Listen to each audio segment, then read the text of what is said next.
Welcome, friends. I'm glad you're here today. We'll venture to the edge of black holes where gravity is so intense it warps space itself and slows the flow of time.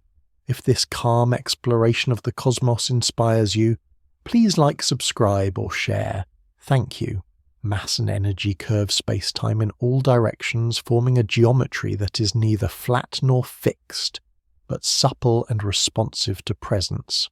In the equations of general relativity, this curvature replaces the older notion of gravity as a force.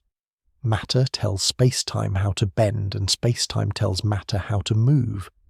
Around an immense object, the geometry deepens as though the very coordinates stretch downward, not in any real direction, but in a way that shapes every possible path. This bending is not visible to the eye, for space-time has no color and no surface, but it is there in the arc of a planet's orbit, in the deflection of a passing beam of light, in the slow drift of a satellite's clock. The geodesics, the natural paths within this geometry, replace the straight lines of flat space with curves that seem to fall inward. An object in free fall is not pulled. It is simply following the straightest possible route through a curved world. Light itself follows these routes, moving at the same unchanging speed, but tracing bent paths as it grazes a massive body. In the emptiness far from mass, these paths are straight, and parallel beams remain parallel. Near a massive concentration, they converge or diverge, drawn together as if by an invisible lens. No signal can ignore the shape of the geometry it moves through, for the curvature is not an external influence, but the stage itself. Time, too, becomes part of this geometry, inseparable from the three spatial dimensions, and so the bending of space-time bends the measure of moments.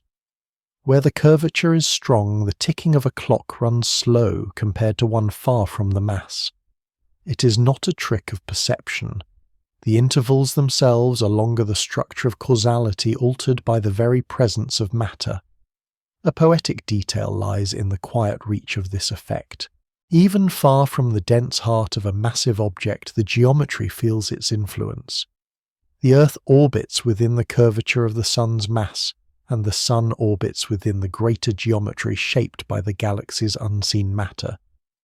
Though these motions seem serene, they are the product of continuous falling, an unending free fall in a path that curves without ever completing a descent. The stability of these orbits is itself an irony. The same curvature that could pull something inexorably inward also allows it to glide endlessly around. The first soft irony rests in the absence of a surface to fall upon. Unlike falling toward a mountain or a planet, falling in curved space-time has no solid conclusion unless one meets the compact object itself. The second lies in the silence of this architecture.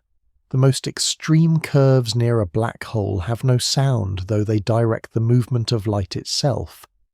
The third is the irony of permanence within change. The geodesics are altered instantly if mass is added or removed, yet the objects moving along them cannot notice the alteration until the shift in curvature reaches them at light speed. Beneath the calm description of geodesics lies a quiet mystery that remains unsolved. The nature of space-time as a fabric or medium is only a metaphor. No one can say what the curvature truly is in an underlying sense. General relativity describes it with precise mathematical form, but whether it is an emergent property of something deeper or a fundamental feature of reality is not yet known.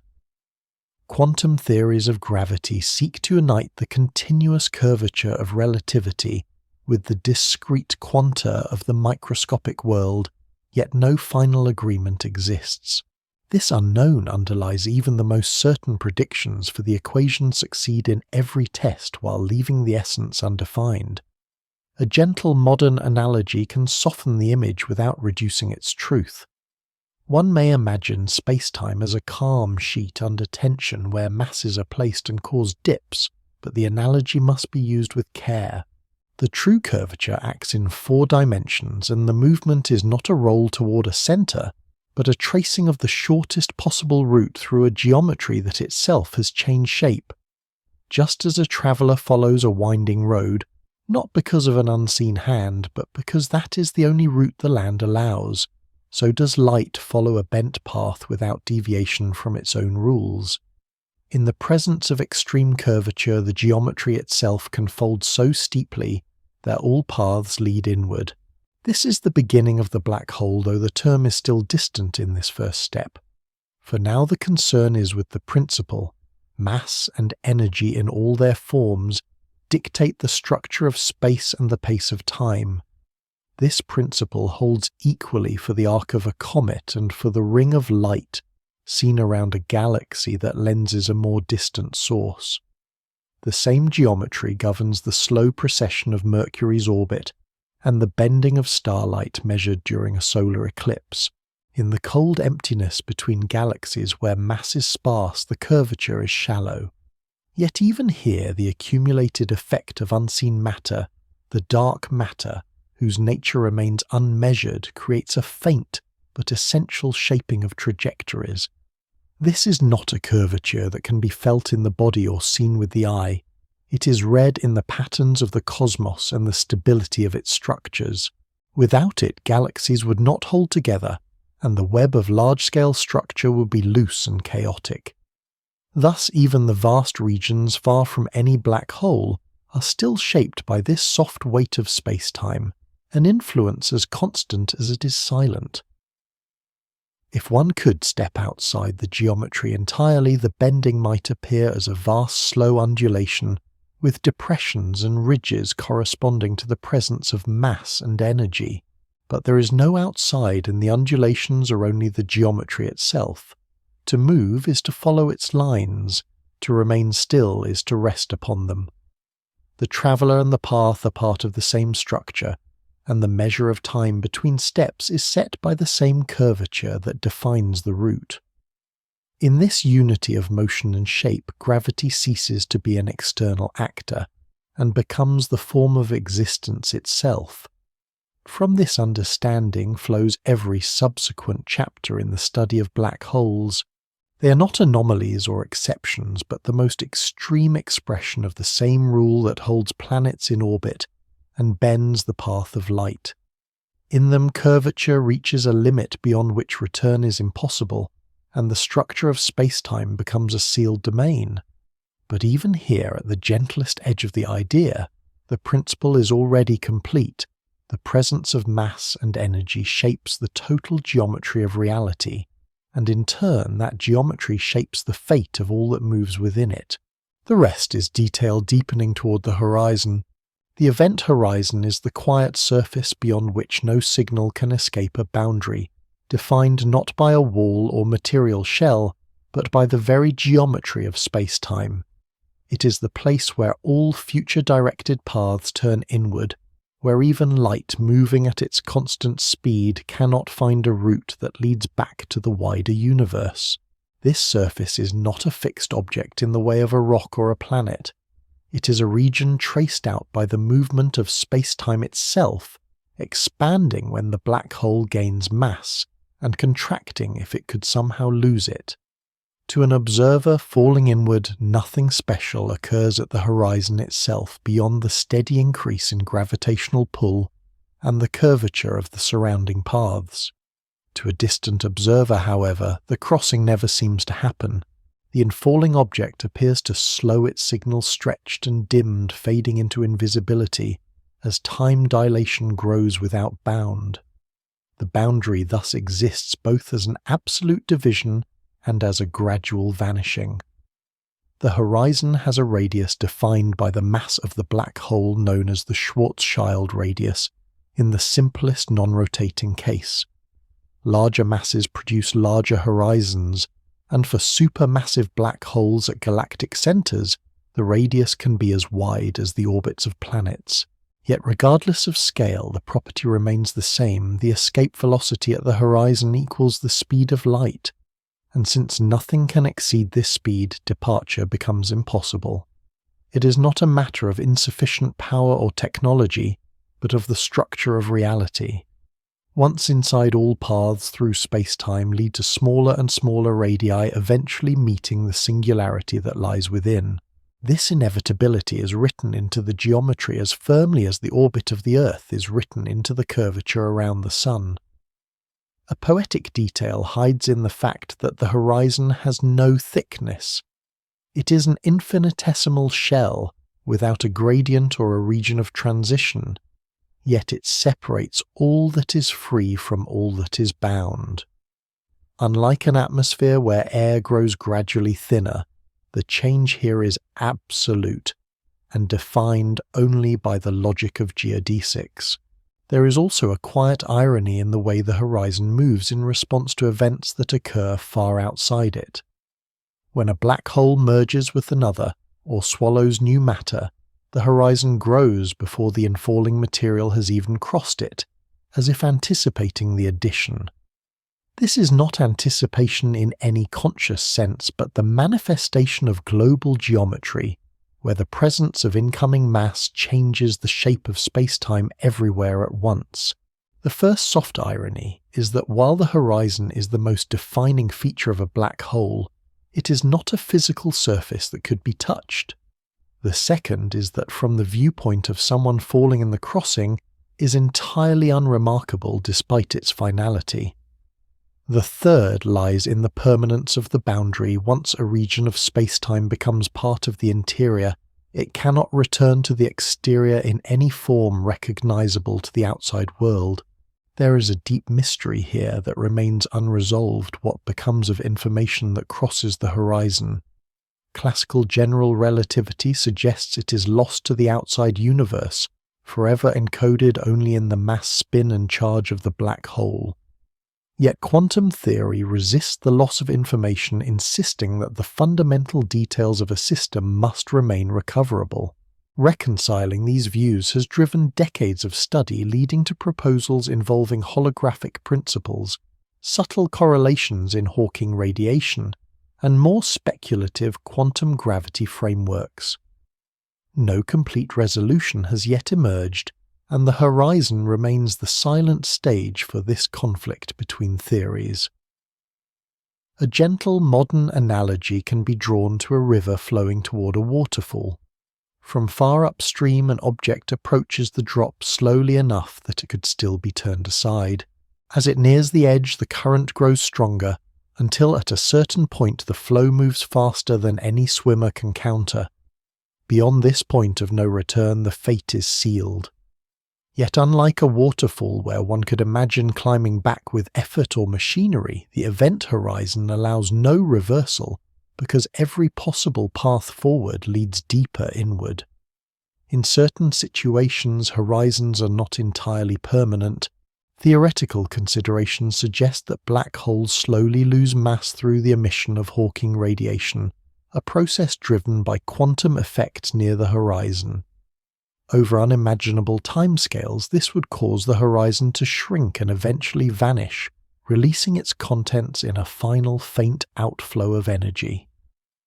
For stellar mass black holes, this evaporation would take vastly longer than the current age of the universe, making it a purely theoretical consideration for now. Still, the possibility adds another layer to the understanding of the horizon as something more dynamic than a fixed border. The geometry near the horizon also affects light in subtle ways. Signals sent outward from just above the horizon are redshifted to longer and longer wavelengths as they climb out of the gravitational well. This redshift becomes infinite at the horizon itself, meaning no signal from within can reach the outside at any finite energy. It is this effect rather than any obstruction that seals the interior from view. To a distant observer, the infalling object becomes dimmer and redder until it fades entirely as if absorbed by shadow, though it continues its inward fall without interruption. From the standpoint of physics, the event horizon is a causal boundary. Events within cannot influence events outside except through changes in the overall mass spin or charge of the black hole. These properties are measurable from afar, yet they reveal nothing of the detailed structure or history of what lies within.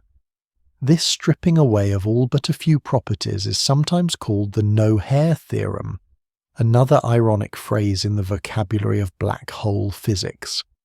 It reduces all complexity to a handful of parameters, as if the universe were erasing every detail once it passes through the horizon. Even in the most extreme black holes known, the shape of the horizon is determined by relatively simple mathematics. In a rotating black hole, the horizon is oblate rather than perfectly spherical, flattened along the axis of rotation. This rotation also introduces another feature, the ergosphere just outside the horizon, where the dragging of space-time forces all objects to move in the direction of spin. The event horizon remains the deeper limit, unaffected by these additional complexities. To picture the horizon in a cosmic context, one might imagine the galaxy's central black hole, around which stars orbit at great distances unaware of the boundary far within. The horizon sits in perfect darkness, surrounded by light from the hot plasma of the accretion disk, yet itself emitting none. This darkness is not an absence of matter, but the pure consequence of the geometry, the point at which the inward curve becomes infinite and all possible paths converge. It is a feature of the universe as real as a mountain range or a sea, yet it cannot be visited and then described from the outside. In the slow unfolding of the cosmos, horizons have formed and merged countless times through the deaths of massive stars and the unions of smaller black holes into larger ones. Each horizon marks a region of space-time cut off from the rest, a silent archive whose contents are unknown and perhaps unknowable. The study of these boundaries is not the study of a surface, but of a limit, the final line beyond which the familiar rules of cause and effect as experienced in open space cease to apply. The photon sphere is a fragile ring in space where light can orbit a black hole in perfect circles, held in balance between falling inward and escaping outward. It is not the event horizon, though it lies close to it, and its position depends on the mass and rotation of the black hole. For a non-rotating black hole, the photon sphere sits at 1.5 times the radius of the event horizon. Here light follows a closed null geodesic looping around the black hole indefinitely in theory, but in practice these orbits are unstable. A photon slightly perturbed inward will spiral toward the horizon, while one nudged outward will drift away to infinity. This instability ensures that the photon sphere is not a permanent prison for light, but a delicate threshold as fleeting as it is exact. Seen from afar, the photon sphere contributes to the dark silhouette of a black hole's shadow. Light from the far side of the black hole, bent nearly 180 degrees around it, can reach an observer and form a bright thin ring surrounding the darkness.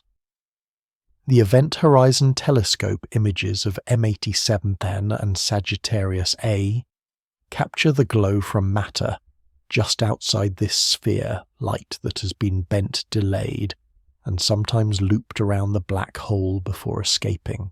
This ring is not the photon sphere itself, but a projection of its influence, an optical signature shaped by the extreme curvature of space-time. A poetic detail lies in the way the photon sphere is a place where light, the fastest thing in the universe, is forced into a circular path by nothing more than geometry. It does not slow, it does not tire, but it cannot leave without the right direction. From a certain perspective, it resembles a cosmic racetrack with beams endlessly circling a void that offers no finish line. And yet, because the orbit is unstable, no light remains here forever. This creates the first soft irony. The photon sphere appears as a static feature of the geometry, yet nothing within it can endure. The second is that it is invisible, directly detected only through the bending and concentration of light from elsewhere. The third is that in shaping the black hole's apparent image, it creates an outline of emptiness, a border drawn not by matter, but by the absence of escape. The quiet mystery surrounding the photon sphere concerns the exact way light interacts with the spinning black hole's warped space-time. In the case of a Kerr black hole, the photon orbits are no longer all at the same radius. Prograde photons moving in the same direction as the rotation can orbit closer to the horizon, while retrograde photons moving against the spin are pushed farther out. These differences reflect the frame-dragging effect where space-time itself is twisted by the rotation. While the equations predict this behavior, precisely the complex interplay of light paths in such geometries remains a field of active calculation and simulation, especially in trying to match models with observational data from interferometric arrays like the Event Horizon Telescope. A gentle modern analogy can be found in the behavior of sound in a domed chamber. If one stands in the right spot, a whisper can travel in a perfect circle along the wall, returning again and again without dissipating quickly. Yet the slightest shift in position lets the sound escape or fade. The photon sphere is such a perfect spot, but in space-time rather than air and with light instead of sound. The difference, of course, is that the photon sphere has no walls. It is defined entirely by the shape of null geodesics in curved space-time.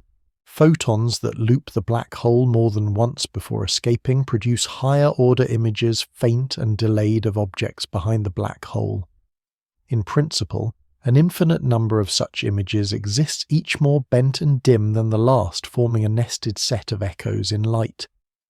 In practice, the brightness drops so quickly that only the first few could ever be detected with current instruments, and even these are blurred by the turbulent plasma around the black hole.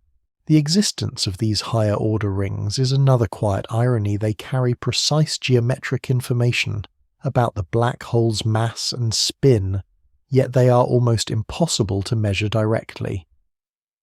The photon sphere also plays a role in gravitational wave astronomy, though indirectly. When two black holes merge, the final remnant rings down, emitting gravitational waves whose frequencies are related to the properties of the photon sphere.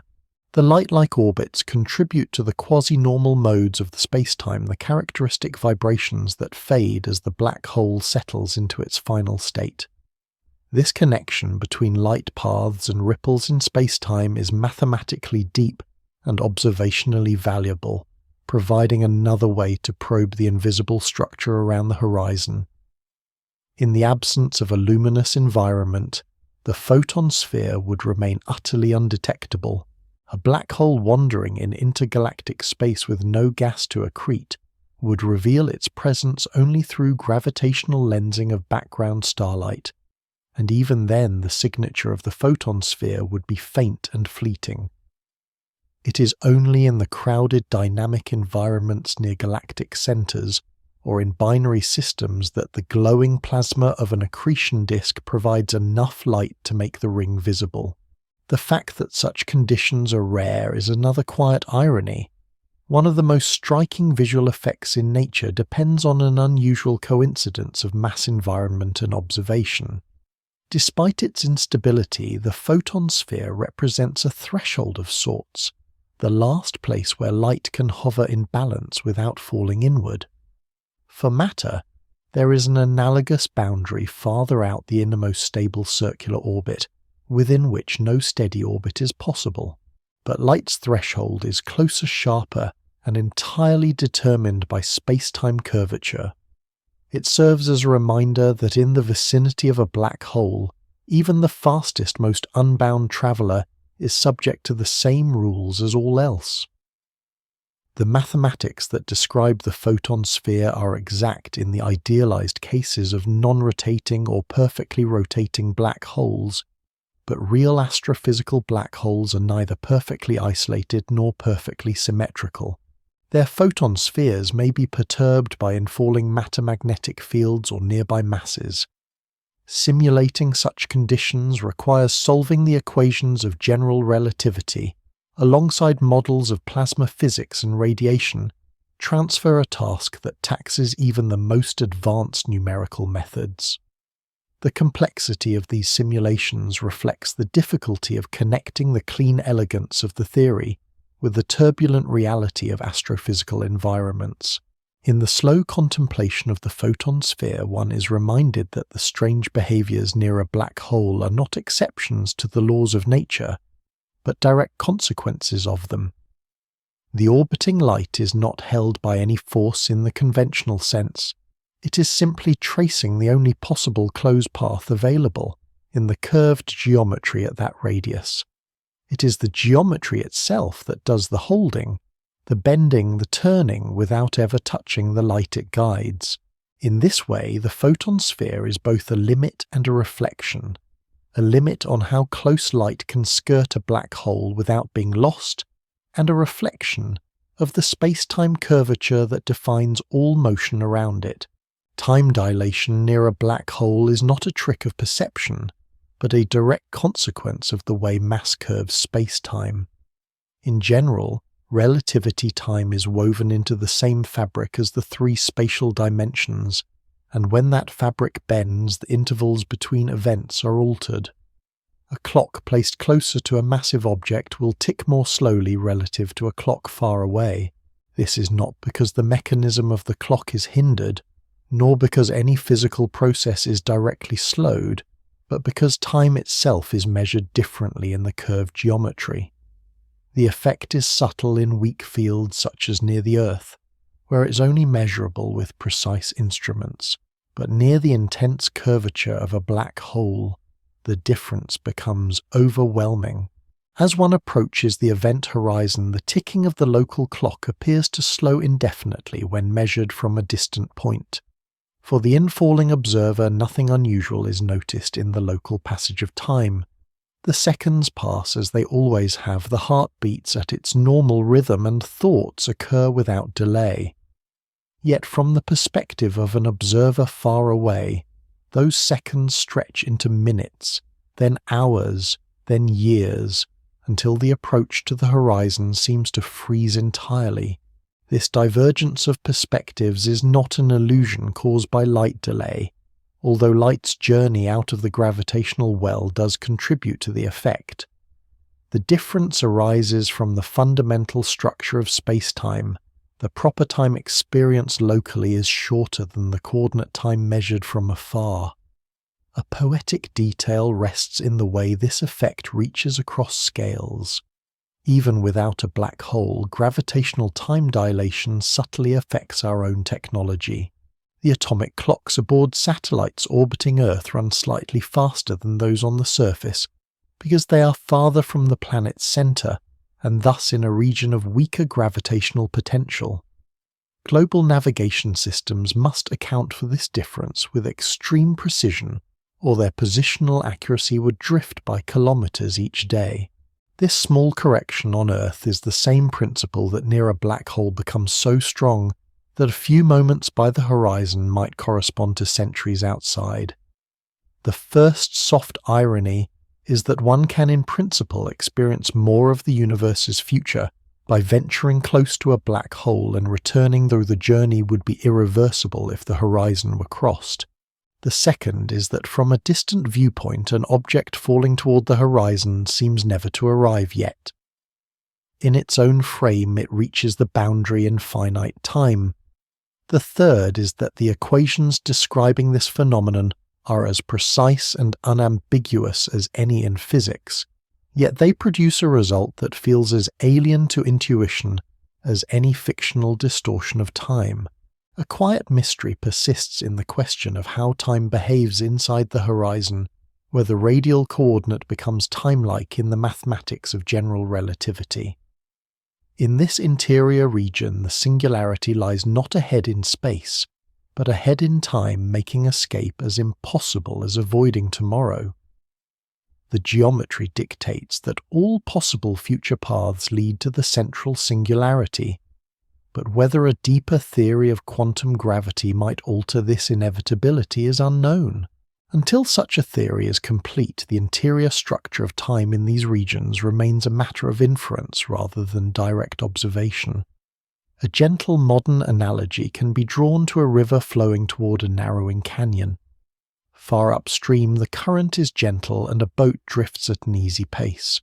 As the river narrows, the flow accelerates, and to an observer on the shore, the boat seems to move more slowly across the water when measured against distant landmarks, even though the rower feels no change in effort. Near the canyon's mouth, the perspective from the bank stretches the motion into slowness, while from the boat itself the journey feels smooth and unbroken. The curvature of space-time acts like the narrowing channel, altering the relation between local and distant measures of motion. Near a black hole, the time dilation is accompanied by gravitational redshift. A signal emitted from close to the horizon is stretched to longer wavelengths as it climbs out of the gravitational well. This stretching reduces the energy of the signal and shifts it toward the red end of the spectrum.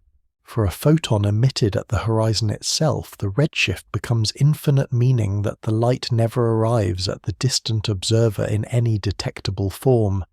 This is why the infalling object appears to fade away. Its light grows weaker and redder until it merges with the background darkness.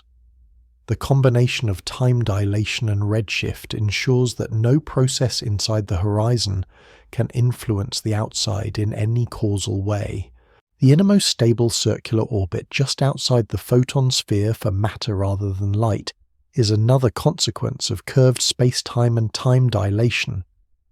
Within this radius, orbital motion becomes unstable, and any small disturbance will send matter spiraling inward. The precise location of this orbit depends on the spin of the black hole, and in the case of a rapidly rotating Kerr black hole, stable orbits can exist closer to the horizon for matter moving in the direction of the spin. The time dilation at these orbits is already extreme. To a distant observer, the accreting matter seems to move in slow arcs, glowing ever more brightly before plunging inward. The mathematics of gravitational time dilation emerge naturally from the Schwarzschild and Kerr solutions to Einstein's field equations, yet their applications extend beyond black holes. In cosmology, similar principles apply to the passage of time in regions of different gravitational potential across the large-scale structure of the universe. The effect is negligible for human perception, but measurable in precise surveys of cosmic microwave background radiation and in the synchronization of clocks across deep space missions. This universality underscores that what happens near a black hole is not an exception, but an amplification of a rule that governs all gravitational systems. In contemplating the slowing of clocks near a horizon, one can see how general relativity transforms our understanding of gravity from a force to a manifestation of geometry. The difference in time's passage is not imposed on objects by an external agent. It is simply the way their paths unfold in the curved space-time they inhabit. Each observer moves along their own proper time, unchanging in their own frame, yet differing from others because their routes through space-time are shaped differently. This reconciliation of the personal experience of time with the relative measure of others is one of the profound achievements of Einstein's theory. The observational confirmation of gravitational time dilation near massive objects comes from multiple sources. The spectral lines of light emitted by matter close to neutron stars and black holes are shifted toward the red. Signals from pulsars orbiting near massive companions arrive with the delays predicted by relativity, and experiments using high-precision atomic clocks on airplanes and satellites have matched the theoretical calculations to extraordinary accuracy. These confirmations tie the most extreme astrophysical environments to the careful laboratory measurements on Earth, linking the distant and the familiar through the same principle. Ultimately, time dilation near a black hole is a reminder that time is not a universal backdrop against which events play out identically for all. It is a variable quantity dependent on the path one takes through space-time, and near the strongest curves that dependence becomes absolute. For an object near the horizon, the rest of the universe seems to speed ahead. For the rest of the universe, the object's own moments stretch toward infinity.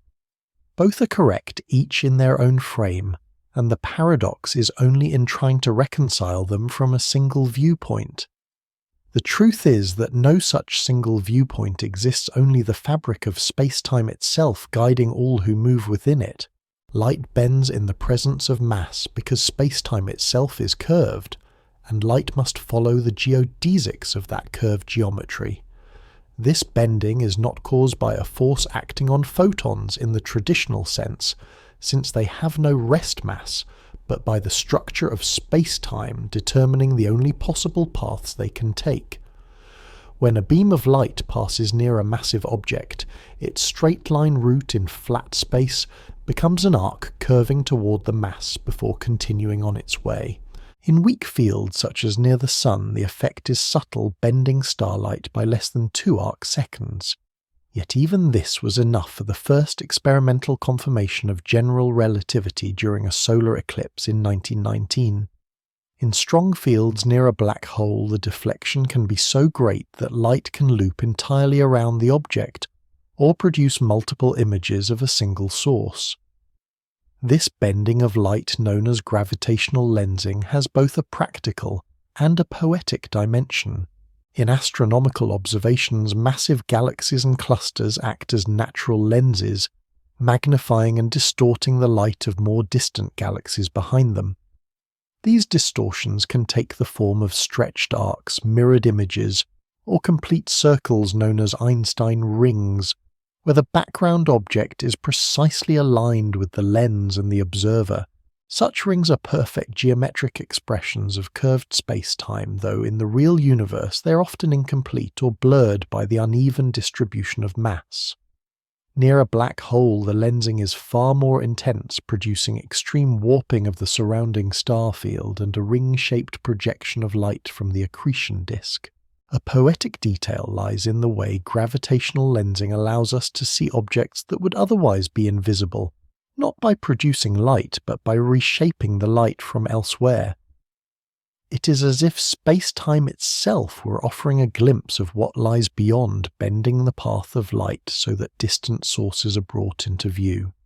This leads to the first soft irony: black holes, the ultimate absorbers of light, can also reveal faraway things by bending light around themselves. The second is that the lensing effect is completely indifferent to the nature of the light radio waves. Visible light X-rays and gamma rays all follow the same curved paths. The third is that lensing can magnify images of the distant past, since the light has travelled for billions of years before being bent, letting observers see epochs long gone. A quiet mystery remains in the exact mapping between observed lensing patterns and the true distribution of mass, especially when dark matter is involved. While the mathematics of lensing are exact for a given mass distribution, we often do not know that distribution in detail. By studying the distortions, astronomers infer the presence and shape of unseen matter, but the composition of that dark matter is still unknown. Thus, lensing is both a powerful observational tool and a reminder of the limits of our knowledge about what fills the universe. A gentle modern analogy might be found in ripples across a pond's surface. Light from an object beneath the surface is bent by the moving water, shifting its position and shape for the observer above. The object has not changed, but the medium has altered the route the light takes to reach the eye. In gravitational lensing, the medium is not a substance, but the geometry of space-time itself, unchanging in its transparency, yet altered in its shape by mass and energy. Near a black hole, the lensing can produce astonishing visual effects. Light from the far side of the accretion disk can be bent over the top of the black hole, appearing above it to the observer. Similarly, light from behind the black hole can wrap almost entirely around it, creating a glowing ring that marks the shadow's edge. In simulations, this effect gives the black hole its iconic appearance, a dark center, surrounded by a warped halo of light, where the near side of the disk is boosted in brightness by relativistic beaming, while the far side appears above and below the dark silhouette. These images are not artistic exaggerations, but precise predictions from the equations of general relativity, confirmed in part by the Event Horizon Telescope's images of M87 and Sagittarius AR. The bending of light is also responsible for gravitational microlensing events, where a compact object such as a black hole or a faint star passes in front of a more distant star and briefly magnifies its light. These events are fleeting and require careful monitoring of vast numbers of stars to detect, but they can reveal the presence of otherwise invisible objects. In the search for isolated black holes that are not actively accreting matter, microlensing may be one of the few available methods turning the bending of light into a tool for discovery rather than a mere curiosity. Another consequence of strong lensing near black holes is the creation of multiple paths for light to travel from a source to the observer. Light taking different routes will arrive at different times, creating measurable delays. This time delay can be used to probe the geometry of the lensing system and to test the predictions of general relativity in extreme conditions. For supermassive black holes at the centers of galaxies, such measurements are challenging, but they hold the potential to provide precise constraints on the mass and spin of the black hole. In galaxy clusters, lensing reveals not only the distribution of galaxies, but also the smooth halo of dark matter in which they are embedded. Without lensing, this dark matter would remain unseen, detectable only through its gravitational pull on visible matter. With lensing, astronomers can map the dark matter's shape and extent, tracing the invisible scaffolding of the cosmos. This application underscores another quiet irony. The warping of light by gravity, once thought of as an exotic prediction, is now a standard tool in observational cosmology. The mathematics that govern gravitational lensing come directly from the same equations that describe orbits and time dilation, yet the phenomenon has its own distinctive elegance. The deflection angle for light grazing a massive body depends only on the mass and the distance of closest approach, at least in the simplest cases. More complex configurations require numerical methods, especially when rotation or non-spherical mass distributions are involved. In all cases, however, the principle remains that light travels along null geodesics, and those geodesics are shaped by the curvature of space-time. From a human perspective, gravitational lensing is one of the few direct visual signatures of general relativity that can be appreciated without deep mathematical preparation. The arcs and rings seen in telescope images are the visible imprints of space-time's flexibility, the same flexibility that allows black holes to trap light entirely. By observing these distortions, we're looking at the path light has been compelled to take, a path that tells us about the unseen mass between us and its source. Ultimately, the bending of a light in curved space-time is a bridge between the invisible and the visible. It allows us to see the otherwise unseeable, to map the presence of dark matter, to image the surroundings of black holes, and to confirm the predictions of general relativity in regimes far beyond the reach of laboratories. The irony is that this clarity is achieved not by a direct view, but by distortion, a bending that reveals truth precisely because it alters appearances. In the deep calm of cosmic observation, the arc of a distant galaxy around an unseen mass is not merely a spectacle, but a quiet testimony to the shape of the universe itself. The innermost stable circular orbit is the last location where matter can maintain a steady path around a black hole without spiraling inward.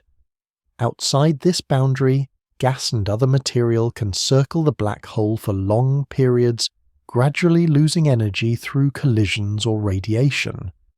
Inside it, there is no balance between centrifugal motion and gravitational curvature. The smallest disturbance sends matter on a plunging trajectory toward the event horizon. For a non-rotating black hole, the innermost stable circular orbit lies at 3 times the radius of the event horizon, but for a rotating black hole, this distance changes. In the case of prograde orbits where matter moves in the same direction as the black hole's spin, the orbit can move closer to the horizon. In retrograde motion, it shifts farther away. This sensitivity to spin makes the innermost stable orbit an important observational tool for inferring the rotation of real black holes. In many systems, this orbit is the inner edge of the accretion disk. Gas in the disk is heated to extreme temperatures by friction and compression as it spirals inward, glowing in X-rays and other high-energy wavelengths. At the innermost stable circular orbit, the nature of the flow changes abruptly. Outside material follows nearly circular paths, releasing energy gradually. Inside, it plunges inward, rapidly converting its remaining potential energy into heat and radiation, before disappearing beyond the horizon. This transition region shapes the spectrum of light emitted by the disk, creating distinctive features that can be measured and compared to theoretical models. A poetic detail lies in the way this final stable orbit is not marked by any physical barrier, yet it is a threshold that no object can cross and remain in balance. From the perspective of the infalling matter, nothing remarkable signals the change except that the path inward accelerates and control is lost. From a distance, however, the inner edge of the disk appears sharp, its structure determined entirely by the geometry of space-time. The first soft irony is that stability itself is a product of instability. It exists only outside this boundary, while inside motion becomes inexorably unstable. The second is that the location of this limit is dictated not by the properties of the orbiting matter, but by the rotation of the black hole itself. The third is that although it can be calculated exactly for ideal black holes, real astrophysical conditions add complexities that blur the edge without erasing it.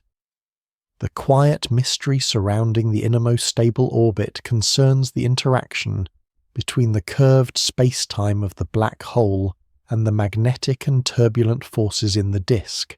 In simple models, the orbit is determined purely by the geometry, but in reality magnetic fields can transfer energy and angular momentum across the boundary, slightly altering where matter transitions from orbiting to plunging. Determining the extent of this influence requires detailed simulations that combine general relativity with magnetohydrodynamics, a field of study still developing in precision. A gentle modern analogy might be the last safe curve on a mountain road. Past this bend, the slope becomes too steep, and the path too narrow for any vehicle to remain on it without sliding downward. From above, the curve is just a feature of the road's geometry. From within, it is the point where skill and effort can no longer overcome the pull of gravity. The innermost stable orbit is such a curve in space-time, the point beyond which the geometry alone dictates a fall. The measurement of the innermost stable orbit in real systems often comes from X-ray observations of black hole binaries.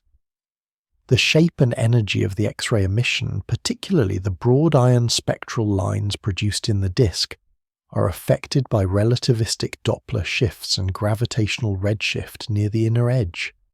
By fitting these observations to models, astronomers can estimate the radius of the innermost stable orbit, and thus the spin of the black hole. In supermassive black holes, similar techniques can be applied to the ultraviolet and optical emission from the inner disk, though such measurements are more difficult because of intervening dust and gas.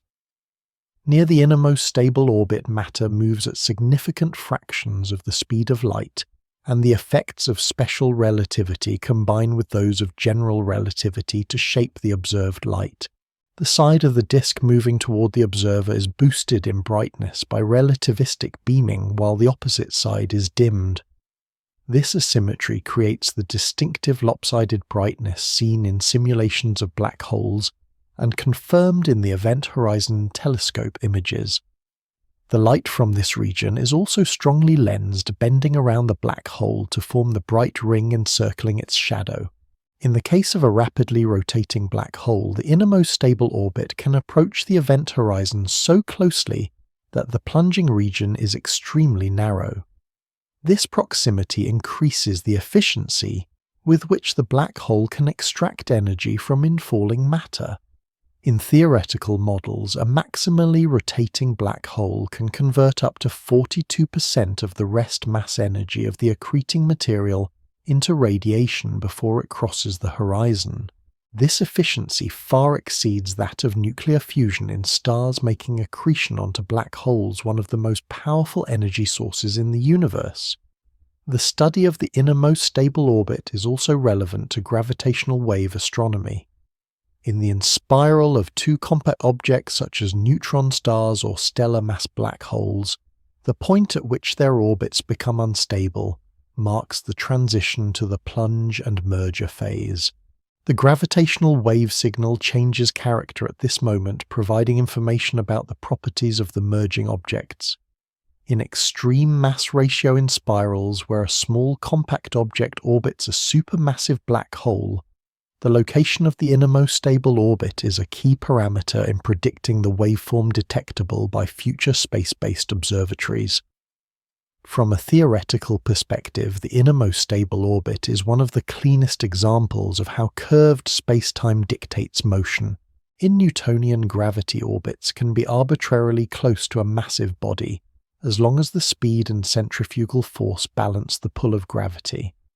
In general relativity, however, the geometry itself changes the balance, introducing a point beyond which no orbit can remain circular.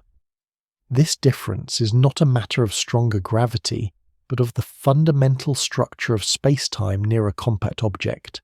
The absence of a sharp physical marker at the innermost stable orbit means that in real systems, turbulence, magnetic fields, and radiation pressure can blur the transition. Still, the concept remains a central feature of accretion theory, shaping both the emission from black holes and our interpretation of their observed spectra. Whether in the X-ray light curves of binary systems or the faint glow from galactic centers, the influence of this inner edge can be seen, if indirectly, in the patterns of energy and motion. Ultimately, the innermost stable circular orbit is a silent threshold.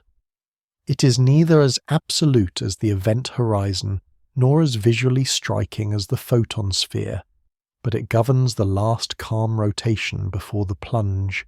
In the meditative stillness of its definition lies a reminder of the precision with which general relativity shapes reality, a line drawn not in matter but in geometry, holding sway over everything that circles a black hole. A rotating black hole twists space-time itself, an effect known as frame dragging. In the solution to Einstein's field equations describing a rotating black hole, the Kerr-metric space-time is no longer static around the horizon, but is pulled in the direction of the black hole's spin. This rotation is not a physical movement of matter, because the black hole has no surface, but a warping of the coordinate system in which all motion must be described. Near the black hole, the dragging becomes so strong that nothing can remain at rest with respect to the distant stars. Even light is carried around by the rotation of space-time. This compelled motion defines the ergosphere, a region outside the event horizon where all paths forward must co-rotate with the black hole. The ergosphere has an oblate shape, bulging outward at the equator and narrowing toward the poles. Its outer boundary is called the static limit, the surface beyond which it becomes impossible to remain stationary, relative to infinity. Inside the ergosphere, but outside the event horizon, particles and light can still escape, though they cannot resist being swept along in rotation. It is within this region that one of the most remarkable consequences of rotation occurs: the possibility of extracting energy from a black hole. A poetic detail lies in the fact that the ergosphere is not a solid or even a material boundary, yet it defines a region where motion is dictated by geometry alone. The first soft irony is that the rotation of space-time is invisible, though it affects everything that enters its domain. The second is that a black hole, thought of as the ultimate absorber, can through its spin yield some of its energy to the outside universe. The third is that the effect is most pronounced for the most rapidly spinning black holes, which also have the smallest difference between their event horizon and innermost stable orbits, making them the most efficient at converting infalling matter into radiation. The Penrose process is the first theoretical method proposed for extracting energy from a rotating black hole. In this process, a particle enters the ergosphere and splits into two fragments. One falls into the black hole with negative energy relative to infinity, while the other escapes with more energy than the original particle carried in. The black hole loses rotational energy as a result, and its spin decreases. While this exact process is unlikely to occur naturally in a clean, idealized way, it illustrates the principle that the rotation of spacetime can do work on matter. In astrophysics, a more relevant energy extraction mechanism is the Blandford-Znaeck process, in which magnetic fields anchored in the surrounding accretion disk thread the ergosphere. The dragging of spacetime twists these magnetic field lines, launching relativistic jets of particles along the rotation axis. These jets can extend for thousands of light years, carrying energy extracted from the black hole's spin into intergalactic space. Observations of active galactic nuclei and quasars show that some of the brightest and most distant objects in the universe are powered in part by this process, making frame dragging a phenomenon with effects far beyond the immediate surroundings of the black hole. The quiet mystery within this domain lies in the full interaction between frame-dragging magnetic fields and plasma physics. While the general principle is well established, the exact conversion of rotational energy into jet power is still not fully understood. Numerical simulations have grown increasingly sophisticated, combining general relativistic magnetohydrodynamics with realistic models of turbulence and radiation, but the complexity of the system ensures that many details remain elusive. A gentle modern analogy might be found in a whirlpool in water where floating debris is drawn into rotation, even if it was originally stationary relative to the shore. In the case of a black hole, the water is replaced by space-time itself, and there is no possibility of remaining fixed in place once inside the ergosphere. The motion is not a matter of friction or physical contact, but of the geometry dictating that all paths twist in a certain direction. Frame dragging is not confined to black holes. Around any rotating mass space-time is twisted to some degree an effect known as the lens-Thirring effect. On Earth, this is measurable only with extremely precise experiments such as the Gravity Probe B mission, which detected the minute precession of gyroscopes in orbit caused by Earth's rotation. Around a neutron star or black hole, the effect becomes far more significant, altering the orbits of matter and the paths of light in ways that must be accounted for in models. The shape of the ergosphere depends strongly on the spin parameter of the black hole, a dimensionless quantity that measures the ratio of its angular momentum to its maximum possible value. In a maximally rotating Kerr black hole, the ergosphere is largest, and the difference between the static limit and the event horizon at the equator is greatest. As spin decreases, the ergosphere shrinks until, in the non-rotating case, it disappears entirely, leaving only the event horizon. This continuity between rotating and non-rotating solutions is one of the elegant features of the theory, showing how complex behaviors emerge smoothly from simpler geometries. From an observational perspective, frame dragging influences the dynamics of accretion disks. In a misaligned disk, the inner regions can warp and precess due to the lens-Thirring effect, a phenomenon known as the Bardeen-Peterson effect. Over time, the inner disk tends to align with the black hole's equatorial plane, while the outer disk remains tilted.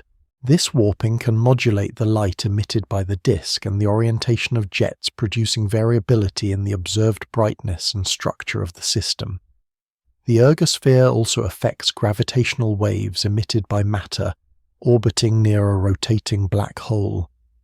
In extreme mass ratio in spirals, the detailed waveform carries information about the black hole's spin and the shape of its ergosphere. Space-based observatories in the future may be able to detect such signals, offering a new way to map the geometry of rotating black holes with high precision. Despite the intensity of these effects, the twisting of space-time in the ergosphere is not something that can be seen directly. It reveals itself only through the motion of matter and light, through the redshift and blueshift of signals, through the polarization of radiation from jets, and through the timing of periodic variations in the accretion flow. In this sense, frame dragging is both pervasive and hidden, a continuous influence on everything nearby, yet without a direct image to capture it. In the stillness of thought, the ergosphere becomes a reminder that space and time are not passive stages on which events unfold.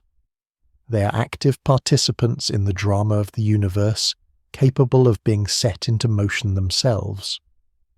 A rotating black hole does not merely spin in space, it causes space and time to spin along with it. The curvature and twisting of space-time near the horizon are inseparable from the identity of the black hole, shaping its interactions with the universe in ways that reach far beyond its silent darkness. Relativistic jets are narrow, powerful streams of plasma launched from the regions around certain black holes, often extending for thousands or even millions of light-years. They move at speeds close to that of light, carrying energy and matter away from the black hole's vicinity into interstellar and intergalactic space. These jets are not emitted from within the event horizon, but from the magnetized plasma in the surrounding accretion disk and the ergosphere. The prevailing explanation, supported by both theory and simulation, is that magnetic fields anchored in the disk and threading the rotating space-time extract rotational energy from the black hole through the Blanford-Znajek process. In this process, frame dragging twists the magnetic field lines, generating electric fields that accelerate charged particles along the poles, creating the jet. The structure of a relativistic jet is complex. Close to the black hole, the jet is tightly collimated, a narrow stream confined by magnetic pressure and plasma inertia. As it travels outward, it can expand and develop internal shocks, where faster-moving material catches up to slower-moving plasma. These shocks, along with magnetic reconnection events, are believed to accelerate particles to extremely high energies, producing emission across the electromagnetic spectrum from radio waves to gamma rays. Observations of jets often reveal knots of brightness moving outward, which are interpreted as shock fronts or regions where the jet interacts with denser material. A poetic detail lies in the fact that the jets are often visible far more clearly than the black holes that launch them.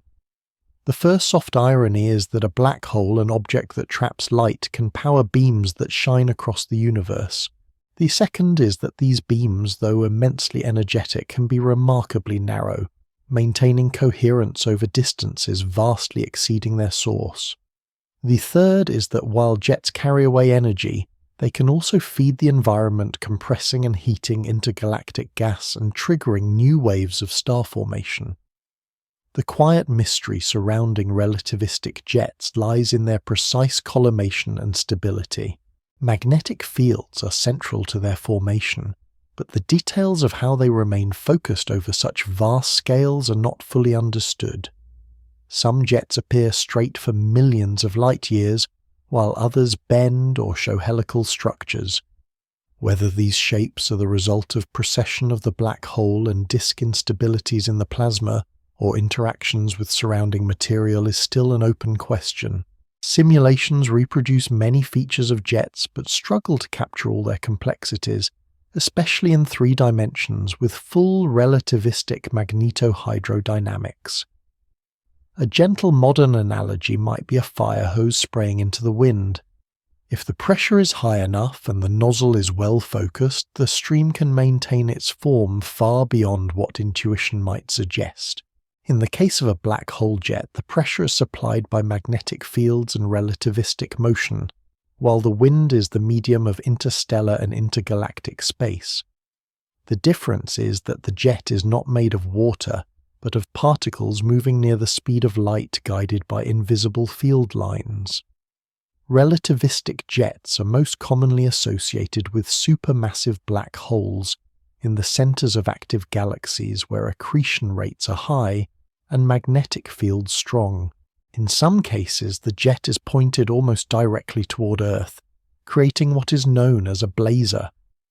In such systems, relativistic beaming makes the emission appear even brighter and more variable, allowing detailed study of processes occurring close to the black hole. Jets are also observed in smaller systems such as microquasars, where a stellar mass black hole in a binary system accretes matter from its companion star. These jets, though, much smaller in scale, behave according to the same physical principles as their supermassive counterparts. The emission from jets is often polarized a signature of synchrotron radiation, produced by charged particles spiraling along magnetic field lines. Measuring this polarization provides information about the orientation and structure of the fields within the jet. High-resolution radio interferometry has traced the base of some jets down to distances only a few tens of gravitational radii from the black hole, revealing twisted magnetic structures consistent with theoretical models. These observations support the idea that jet formation is intimately tied to the dynamics of space-time in the ergosphere. Jets can have profound effects on their host galaxies and beyond. The energy they deposit into their surroundings can prevent gas from cooling and forming stars, regulating galaxy growth in a process known as active galactic nucleus feedback. In galaxy clusters, jets inflate vast cavities in the hot intracluster medium, displacing millions of solar masses of gas and heating the surrounding plasma. These structures persist for hundreds of millions of years, long after the jet itself may have faded. Thus, the silent narrow streams emerging from the smaller scales near a black hole can shape structures on the largest scales known. From a theoretical standpoint, the efficiency of the Blanford-Znajek process depends strongly on the spin of the black hole and the strength and configuration of the magnetic field. In simulations of magnetically arrested disks where the magnetic field is strong enough to disrupt accretion, flow jet power can be maximized, converting a significant fraction of the black hole's rotational energy into outgoing plasma. Observationally, systems with the most powerful jets are often inferred to host rapidly spinning black holes, lending support to this connection. However, there are also jetless systems with apparently high spin, suggesting that other conditions such as magnetic flux supply play a decisive role. Relativistic jets can also produce high-energy neutrinos and cosmic rays, making them laboratories for extreme physics. When accelerated particles in the jet collide with photons or gas, they can produce secondary particles that eventually reach Earth. The detection of a high-energy neutrino coincident with a flare from a blazar marked one of the first direct connections between a specific astrophysical object and a neutrino source, highlighting the multi-messenger potential of jet studies. The lifetime of a jet varies widely from transient outflows lasting days or weeks in microquasars to sustained structures active for millions of years in giant radio galaxies. When the accretion rate drops, or the magnetic field configuration changes, a jet can weaken or shut down, leaving behind fading lobes of radio emission as relics of its past activity. These remnants can still influence their environment, mixing with surrounding gas and altering the conditions for future star formation.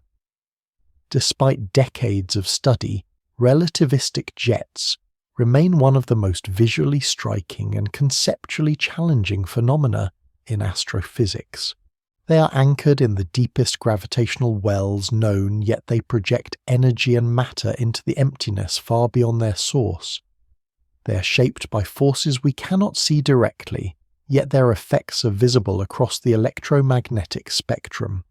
In their narrow beams lies a paradox: the most compact and inescapable objects in the universe can produce the longest and most far-reaching structures known. Black holes form through processes that compress matter beyond the point where any known force can halt its collapse. The most common path begins with the death of a massive star.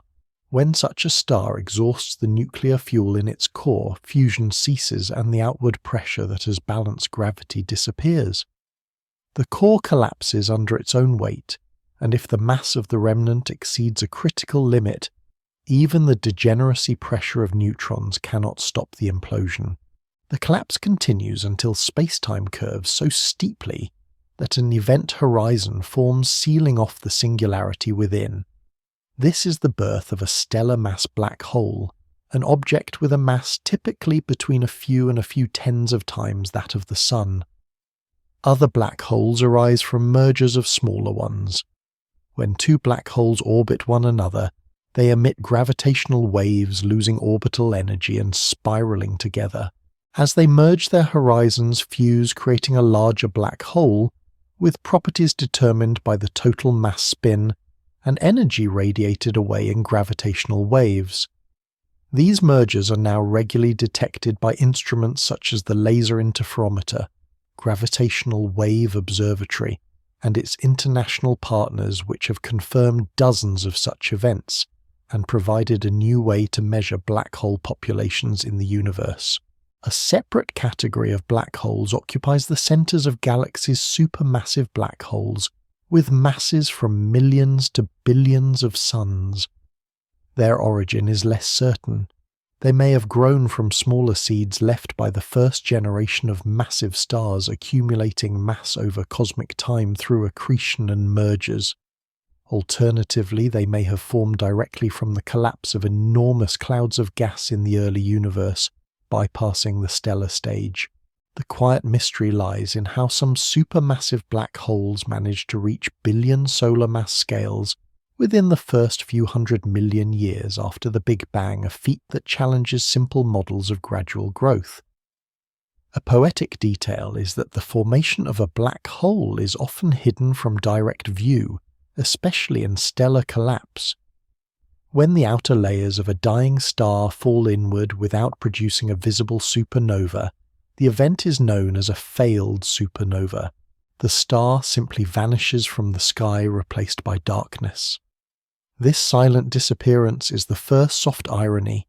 The creation of one of the most extreme objects in the universe can occur without any spectacular display. The second irony is that while black holes can be formed in violent mergers releasing enormous energy in gravitational waves, the resulting object is entirely calm on its exterior, defined only by a few measurable properties. The third is that although black holes are often described as destructive, their formation is simply the inevitable continuation of gravitational collapse under certain conditions, a process as natural as the formation of stars themselves. Formation can also occur in dense stellar environments such as globular clusters, where repeated interactions between massive stars and remnants lead to the build-up of increasingly massive objects. Over time, stellar mass black holes may sink toward the center through dynamical friction and merge, possibly forming intermediate mass black holes in the range of hundreds to thousands of solar masses. Such objects are rare and difficult to confirm observationally, but gravitational wave detections have begun to reveal candidates. These intermediate black holes may represent a bridge between the stellar and supermassive classes, though their exact role in cosmic evolution remains uncertain. In the case of supermassive black holes, growth through accretion is limited by the Eddington limit, the point at which the outward pressure of radiation balances the inward pull of gravity on the inflowing gas. Exceeding this limit causes radiation to blow material away, slowing further growth. Yet observations of bright quasars in the early universe suggest that some black holes may have grown faster than the Eddington rate, perhaps through brief periods of super-Eddington accretion or by consuming large amounts of material in short bursts. How often such episodes occur and how they shape the history of black hole growth remains an area of active study. Black holes formed from stellar collapse inherit the spin of their progenitor stars, modified by the dynamics of the collapse and any asymmetries in mass ejection. Mergers can also alter spin, sometimes producing black holes rotating near the maximum allowed by relativity. Spin is a key factor in determining the efficiency of accretion and the potential for jet production. Thus, the initial conditions of a black hole's birth can influence its observational characteristics for billions of years. The environments where black holes form can leave detectable signatures. In the case of a supernova leading to a neutron star rather than a black hole, a bright explosion enriches the surrounding medium with heavy elements.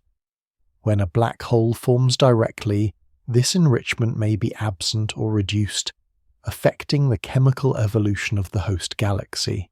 Similarly, mergers in dense stellar clusters can eject stars and alter the structure of the cluster core. In galactic centers, the growth of a supermassive black hole can heat and expel gas, regulating star formation on galactic scales. A gentle modern analogy might be the collapse of a building when its supporting structure is removed. As long as the supports are in place, the building stands. When they fail, gravity causes the structure to fall in on itself. In a star, the support is the pressure generated by nuclear fusion. When fusion stops, the gravitational framework remains, but the counterforce is gone and the collapse is inevitable. Unlike the building, however, a collapsing star under certain masses can form stable remnants like white dwarfs or neutron stars. Only the most massive remnants cross the threshold into becoming black holes. The study of black hole formation connects the smallest and largest scales in astrophysics. It links the life cycles of stars to the growth of galaxies, the early history of the universe, to the structures we see today. Observations across the electromagnetic spectrum combined with gravitational wave detections are beginning to map this process in unprecedented detail. Future instruments may detect the direct collapse of massive gas clouds, or the earliest mergers of seed black holes shedding light on the origins of the most massive examples. Ultimately, the making of darkness is not a singular event, but a range of pathways, each shaped by initial conditions, environment, and cosmic history. From the quiet disappearance of a massive star to the violent union of two compact objects, each birth of a black hole marks the beginning of an invisible domain in space-time. In their formation stories lies the continuity of cosmic evolution matter, collapsing under gravity, light and energy escaping where they can, and the rest falling inward to join the silent geometry that will persist for as long as the universe itself. Gravitational waves are ripples in space-time generated by the acceleration of massive objects, predicted by general relativity and confirmed by direct detection in 2015. Among the most powerful sources of these waves are mergers of black holes, where immense masses spiral together and collide. In the final moments before two black holes merge, their orbital velocities approach the speed of light, and the curvature of space-time in their vicinity changes rapidly. This dynamic geometry radiates energy outward as gravitational waves carrying information about the mass's spins and orientations of the merging black holes. The waves propagate at the speed of light, stretching and squeezing space as they pass through. By the time they reach Earth, their effects are minuscule, changing distances by less than the width of a proton over kilometers of separation. The detection of gravitational waves relies on instruments such as the Laser Interferometer, Gravitational Wave Observatory in the United States, and Virgo in Europe, which use laser beams in long perpendicular arms to measure tiny changes in length caused by passing waves. These detectors have observed numerous black hole mergers, each event producing a characteristic chirp, a rise in frequency and amplitude as the black holes spiral together, followed by a sudden cutoff as they merge and the new black hole rings down to stability. The ring-down phase is governed by the quasi-normal modes of the final black hole frequencies determined by its mass and spin. Measuring these modes provides a direct test of general relativity in the strongest gravitational fields accessible to observation.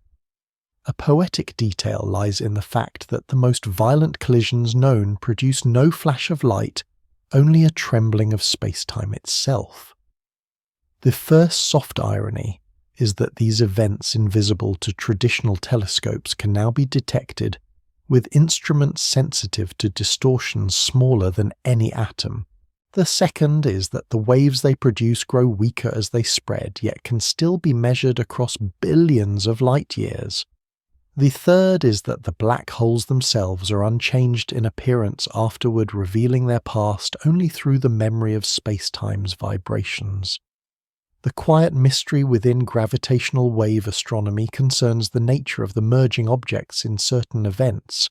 While many signals match the expectations for binary black holes of roughly stellar mass, others suggest black holes in the so-called mass gap, where the processes of stellar evolution are not expected to produce remnants.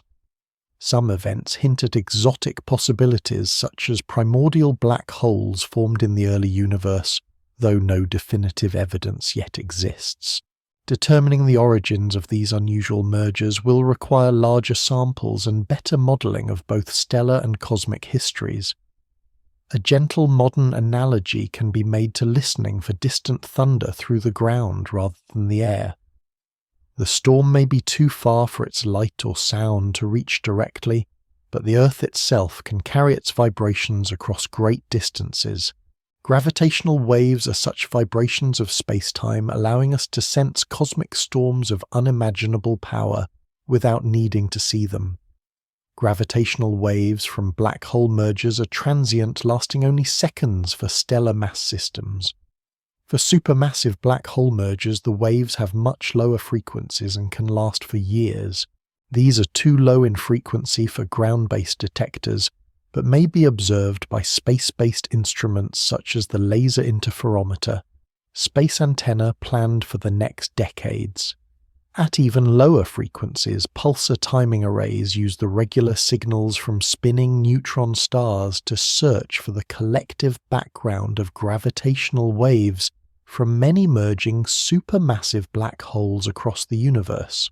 Recently, hints of such a background have been reported, suggesting that these giant mergers may be common in the life cycles of galaxies. The study of gravitational waves complements electromagnetic observations. In some cases, black hole mergers may occur in environments with surrounding gas producing light or other signals alongside the waves. This multi-messenger approach, combining gravitational waves, light, and even neutrinos, offers the most complete picture of extreme astrophysical events. Although most detected black hole mergers so far have been dark, mergers involving neutron stars have produced both gravitational waves and electromagnetic counterparts, demonstrating the potential of the method. Gravitational waveforms encode detailed information about the merging systems. From the inspiral one can measure the combined mass and the degree of spin alignment. From the merger and ring down, the properties of the final black hole emerge. Comparing these measurements across many events builds a population view revealing how black holes form and evolve in binaries. Are they born together from massive stars in binary systems, or are they paired later through dynamical encounters in dense stellar clusters? The distribution of masses and spins offers clues, though the picture is still incomplete. Black hole mergers also serve as natural laboratories for testing general relativity in the nonlinear regime, where the field equations must be solved numerically. So far, every observation agrees with the predictions, but future detections may be able to probe subtle deviations or effects from quantum gravity. The consistency of the measured quasi-normal mode frequencies with theoretical expectations is a particularly strong check, since any difference could indicate new physics. The detection of gravitational waves has transformed black holes from purely theoretical constructs and indirect observations into directly measurable participants in cosmic events. Each detection represents a moment when space-time itself carried a message across the universe untouched by intervening matter or light.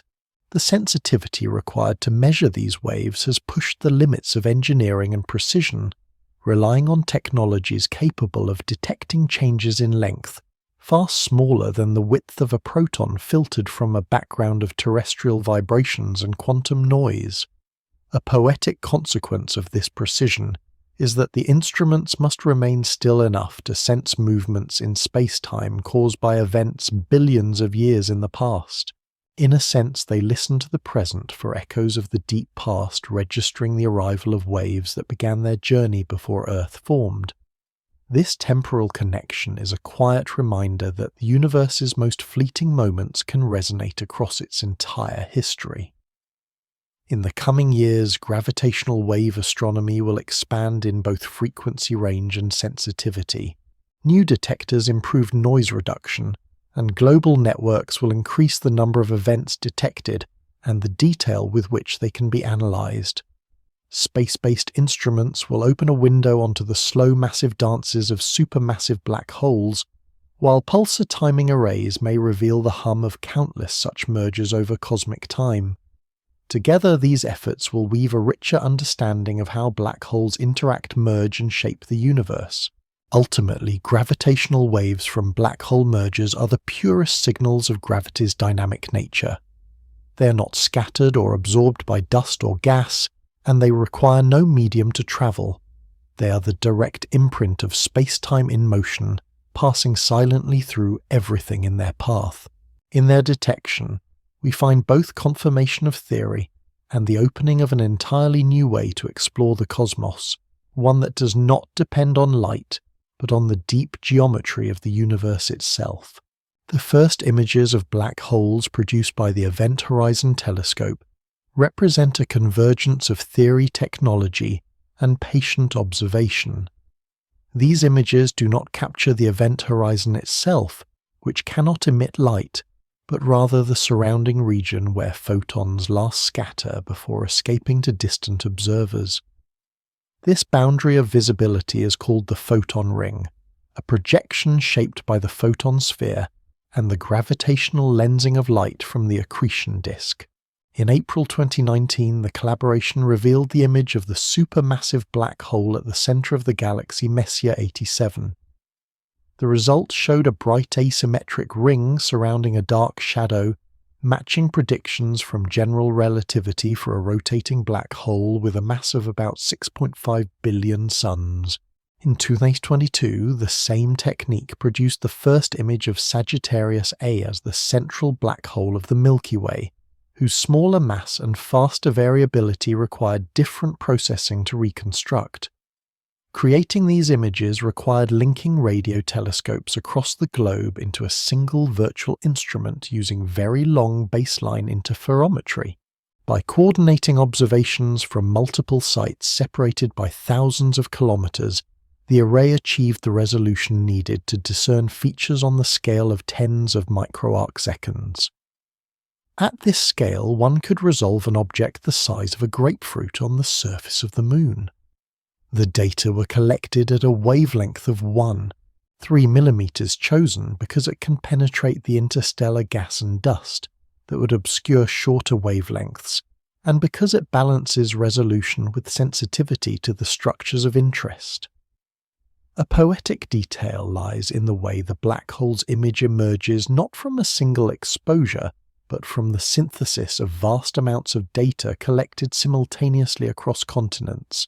The first soft irony is that the most precise image of a black hole is the product of an inherently blurry process, one that reconstructs light bent and delayed by curved spacetime.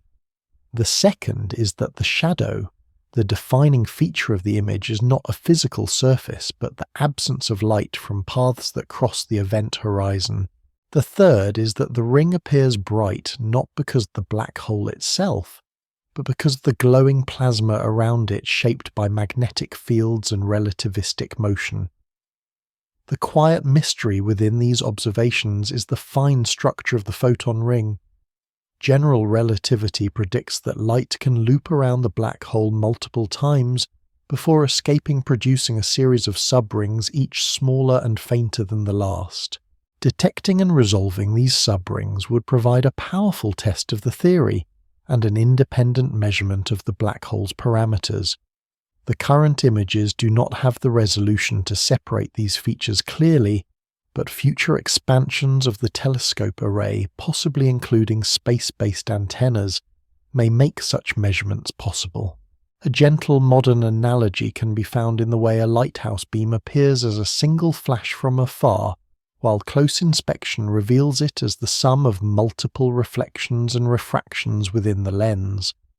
The image of a black hole's ring is likewise the combined result of many light paths, some looping around the hole once others multiple times before reaching the observer. Each path carries the imprint of the curved geometry it has traversed. The brightness asymmetry in the ring is caused by relativistic beaming. Material in the accretion disk moving toward the observer emits light that is boosted in intensity and shifted to higher frequencies, while material moving away is dimmed. This effect produces a crescent-like appearance in the image with one side brighter than the other. The orientation of the crescent reveals the direction of the disk's rotation, and indirectly the spin of the black hole. In M87, the brightness distribution suggests a disk inclined at a particular angle, while in Sagittarius A-Dium, rapid variability in the emission required the use of time-averaged images to produce a stable result. The imaging process is constrained by the sparse sampling of the telescope array. Since the Event Horizon Telescope cannot fill the entire aperture of a global-sized instrument, it must rely on algorithms to reconstruct the image from incomplete data. Multiple independent teams processed the same data using different methods, and only features consistent across these reconstructions were included in the final images. This approach minimizes bias, but also means that fine details below the resolution limit remain uncertain. From an observational perspective, the images confirm the size of the black hole shadow, predicted by general relativity. The diameter of the shadow depends on the black hole's mass and is slightly larger than the photon sphere. In both M87 and Sagittarius A1, the measured sizes agree with theoretical expectations to within a few %, providing strong evidence for the validity of the theory in the strong field regime. These observations also provide constraints on alternative models of compact objects that could mimic black holes such as boson stars or gravastars. While the current data cannot rule out all such possibilities, the observed shadow and its stability are consistent with a true event horizon. Future observations at shorter wavelengths such as 0.87 mm promise sharper resolution and may reveal finer details of the accretion flow and magnetic field structure. The images have broader significance beyond testing relativity.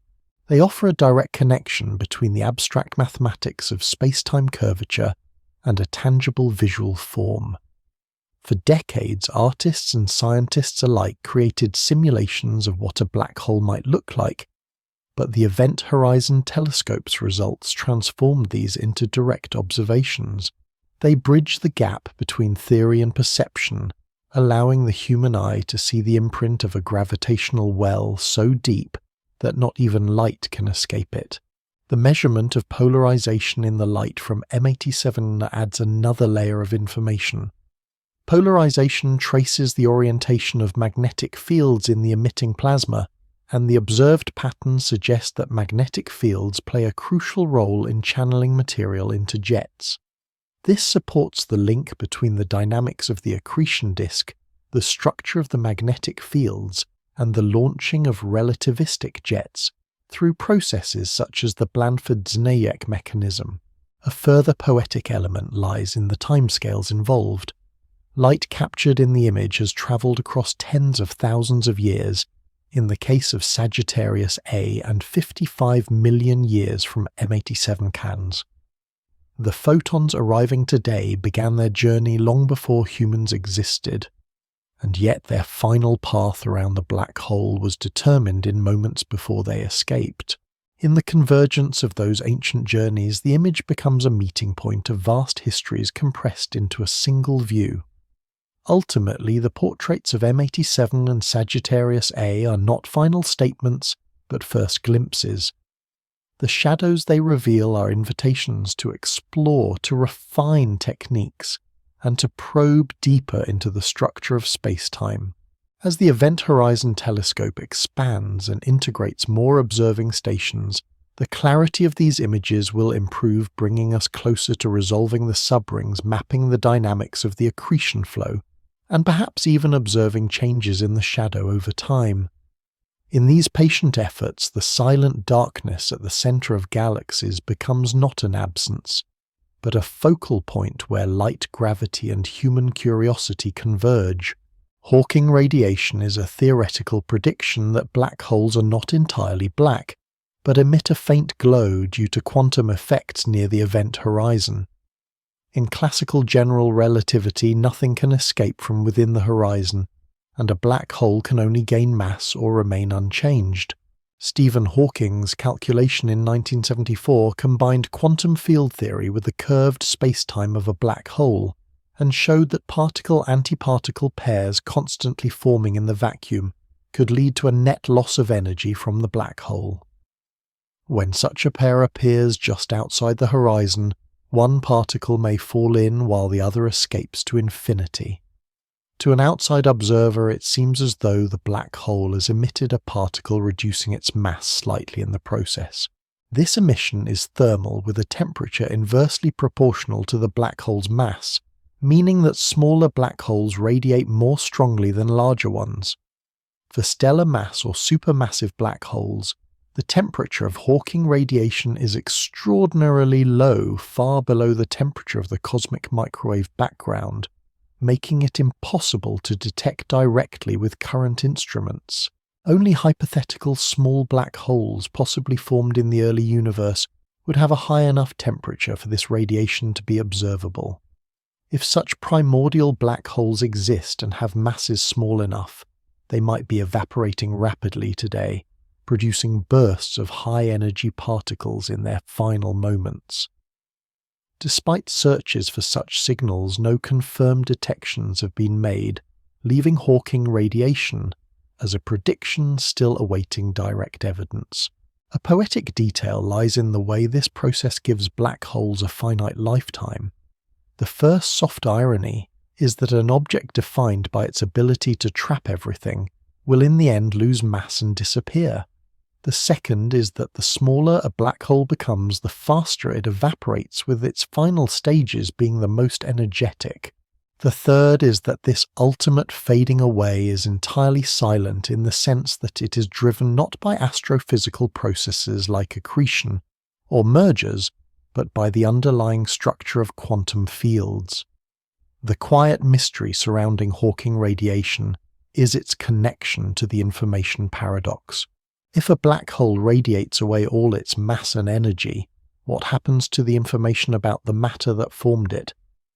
In standard quantum mechanics, information cannot be destroyed, but Hawking's original calculation suggested that the radiation is purely thermal, carrying no record of the details of what fell into the black hole.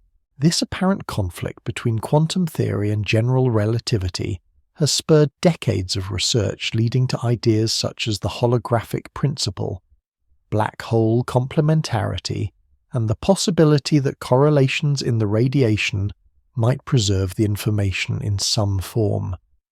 None of these proposals have yet achieved universal acceptance. A gentle modern analogy might be to an hourglass that cannot be turned over. The grains of sand fall one by one, and when the last grain passes through, the hourglass is empty. In Hawking radiation, the black hole's mass plays the role of the sand trickling away slowly over unimaginable timescales. The difference is that the sand here is the mass energy of the black hole, and its disappearance alters the very geometry of space-time.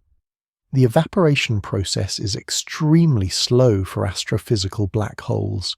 A black hole with the mass of the Sun would take about 1067 years to evaporate completely, a timescale vastly exceeding the current age of the universe.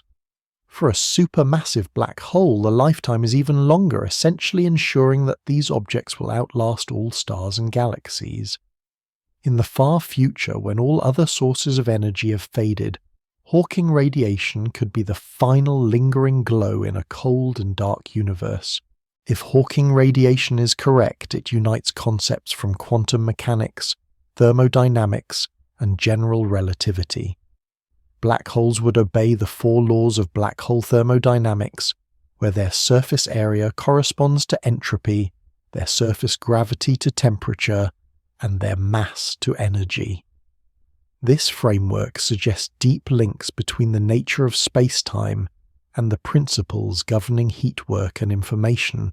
The Bekenstein-Hawking entropy formula, which gives the entropy of a black hole as proportional to the area of its horizon, remains one of the most striking connections between these fields.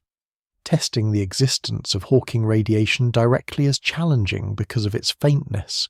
Some laboratory experiments attempt to simulate aspects of the process using analog systems, such as sound waves in flowing fluids or light in nonlinear optical media, where horizons for certain wave modes can be created.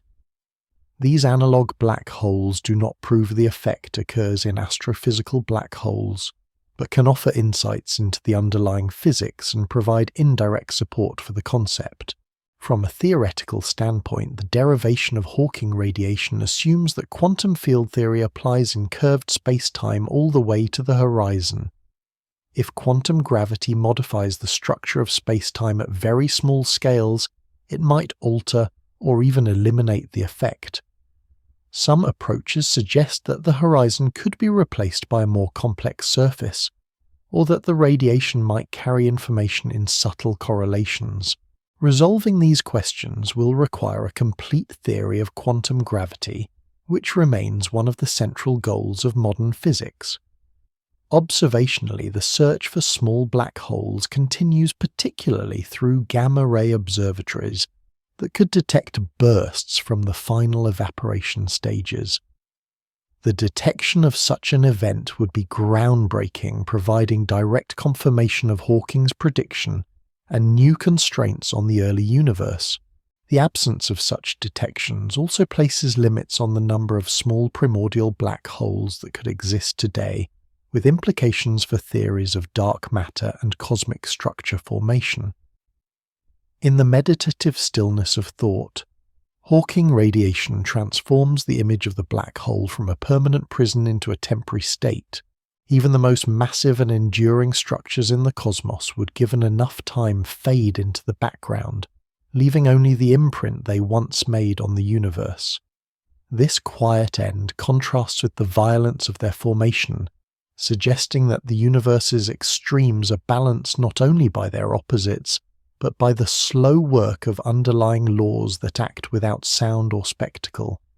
Ultimately, whether directly observed or not, Hawking radiation reshapes our understanding of black holes. It shows that gravity, quantum mechanics, and thermodynamics are not separate domains but overlapping aspects of a deeper unity. It forces us to confront the limits of our theories and the possibility that space-time itself may have a granular quantum structure. And it offers a vision of the far future in which even the darkest places in the universe will eventually give back what they have taken photon by photon until nothing remains but the quiet geometry of empty space. The singularity inside a black hole is the point where the known laws of physics cease to provide meaningful predictions. In the equations of general relativity, the singularity is a region where curvature becomes infinite density without bound, and the smooth fabric of space-time tears in a way that cannot be described within the framework of the theory. In the simplest non-rotating Schwarzschild black hole, the singularity is a single point in space. In a rotating Kerr black hole, it takes the form of a ring, a loop of infinite curvature lying in the equatorial plane.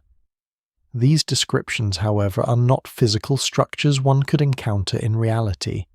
They are the mathematical boundaries where the equations lose their ability to represent physical meaning. From the perspective of an infalling observer, the singularity lies in their future, not in any direction of space. Once inside the event horizon, all possible paths forward in time lead inevitably toward it, much as all moments ahead in a normal life lead toward tomorrow.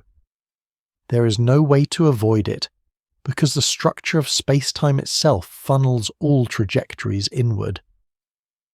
The singularity is therefore not just a location but a temporal endpoint for everything that crosses the horizon.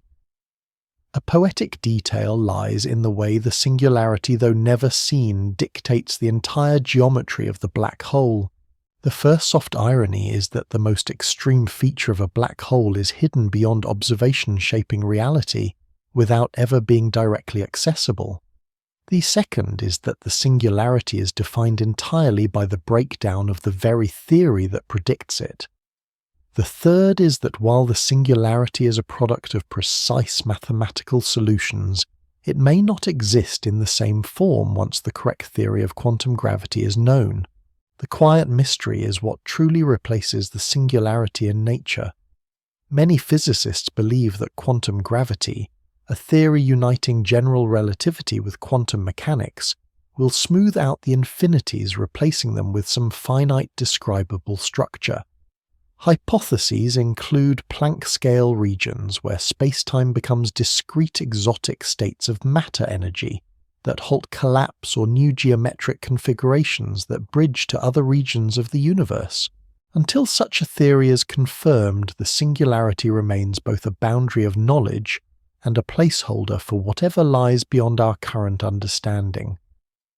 A gentle modern analogy might be the center of a whirlpool in deep water. From a distance, the swirling pattern is well described by fluid dynamics, but at the exact center where the water plunges downward, the model fails because other effects dominate. In a black hole, the center is the singularity where the curvature plunges to extremes that the classical theory cannot handle, and the equations become unreliable. Rotating black holes introduce further subtleties. The ring singularity in the Kerr solution is surrounded by regions where the ordering of cause and effect could break down, including hypothetical closed time-like curves, paths through space-time that could in principle allow travel to one's own past. In realistic scenarios, such regions are likely hidden behind inner horizons, and may be unstable, collapsing under the influence of infalling matter and radiation. The study of these inner structures remains largely theoretical, as no direct observations can probe them. The singularity also plays a central role in the information paradox. If information is lost to the singularity never to re-emerge, then fundamental principles of quantum mechanics may be violated. Resolving this tension has led to proposals in which the singularity is replaced by some form of horizon-scale mechanism that preserves information, such as the firewall hypothesis or quantum hair on the horizon. Others suggest that information might pass through to another region of spacetime, though such ideas remain speculative. In cosmology, the singularity concept appears not only in black holes but in the Big Bang, the apparent beginning of our universe. In both cases, the singularity marks a point where classical descriptions fail. Some approaches to quantum gravity attempt to treat both situations within the same framework, potentially linking the birth of the universe with the interior structure of black holes. This conceptual symmetry offers a tantalizing hint that these boundaries may be windows into deeper laws.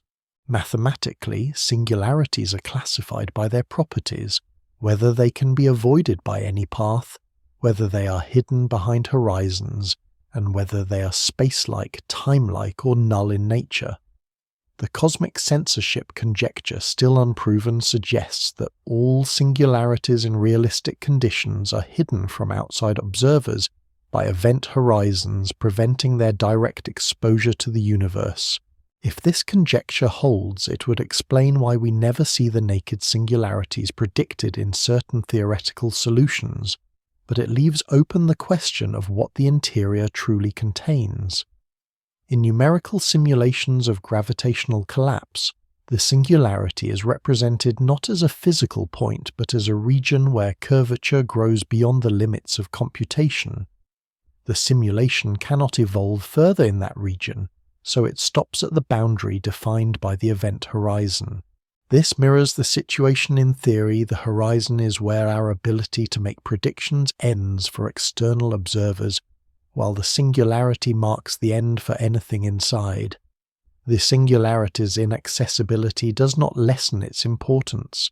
Its presence shapes the entire space-time outside it, influencing the paths of light, the stability of orbits, and the structure of the horizon. It is the hidden source of the black hole's gravitational field, though in general relativity this field is better understood as the curvature of space-time than as a force emanating from a point. The paradox lies in its dual role as both the foundation of the black hole's existence and the greatest gap in our understanding of it. Some speculative ideas propose that the singularity could connect to other universes, forming a kind of bridge through space-time. In the Kerr solution, such a bridge could in theory be traversable, but in realistic conditions, instabilities and quantum effects are likely to destroy it before any passage could occur. These concepts remain mathematical curiosities rather than established physics, but they highlight the range of possibilities that may emerge once quantum gravity is fully developed. Ultimately, the singularity is less a physical object than a signpost marking the limits of current theory. It tells us that general relativity, despite its precision and success in describing the curvature of space-time, is incomplete. Whatever replaces the singularity in a more complete theory will have to preserve the successes of relativity while resolving its infinities, and in doing so it may reveal entirely new aspects of reality. For now it remains the silent heart of the black hole, unreachable, unseen, and essential to the structure it defines. The information paradox arises from the apparent conflict between the predictions of general relativity and the principles of quantum mechanics. In classical general relativity, anything that crosses the event horizon of a black hole is lost to the outside universe with no possibility of return. The only properties of the black hole that remain measurable from the outside are its mass spin and electric charge. All other details of the matter that form the black hole or fell into it, the information are seemingly erased. In quantum mechanics, however, the evolution of a closed system is unitary, meaning that information about its initial state is preserved in the correlations between particles, even if that information is scrambled beyond recognition. The paradox emerges when these two frameworks are applied together, particularly in the context of Hawking radiation. Hawking's calculation shows that black holes radiate as perfect black bodies emitting a thermal spectrum determined solely by their mass spin and charge. If the radiation is purely thermal, it contains no information about the detailed quantum state of the matter that entered the black hole. Over time, as the black hole evaporates, it loses mass and eventually disappears, leaving behind no trace of what it once contained. This outcome would imply a fundamental loss of information, violating one of the central tenets of quantum theory, and potentially undermining the consistency of the entire framework. A poetic detail is that the paradox is born not of conflicting data, but of two theories, each highly successful in its own domain, meeting at a boundary neither was built to handle. The first soft irony is that black holes, once considered perfect laboratories for testing general relativity, have instead become the most challenging arenas for reconciling it with quantum mechanics. The second is that the paradox stems from a prediction Hawking radiation that has not yet been observed directly. The third is that the resolution, whatever it may be, will likely reshape our understanding of both spacetime and quantum fields. The quiet mystery is the true fate of information in black hole evaporation. Many proposed resolutions exist, but none has been definitively proven. One possibility is that information is preserved in subtle correlations within the Hawking radiation, making it not perfectly thermal after all. This idea is supported by calculations in certain models of quantum gravity, such as those using the holographic principle, which suggest that the entropy of a black hole can be interpreted as the number of microstates consistent with its macroscopic properties.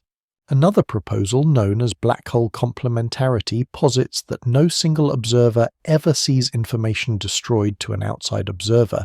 The information is encoded in the radiation, while to an infalling observer, it passes through the horizon intact. Both descriptions are valid, but they cannot be combined without contradiction. A gentle modern analogy might be a document that is shredded in one frame of reference, while being read intact in another, with neither observer able to confirm the other's account.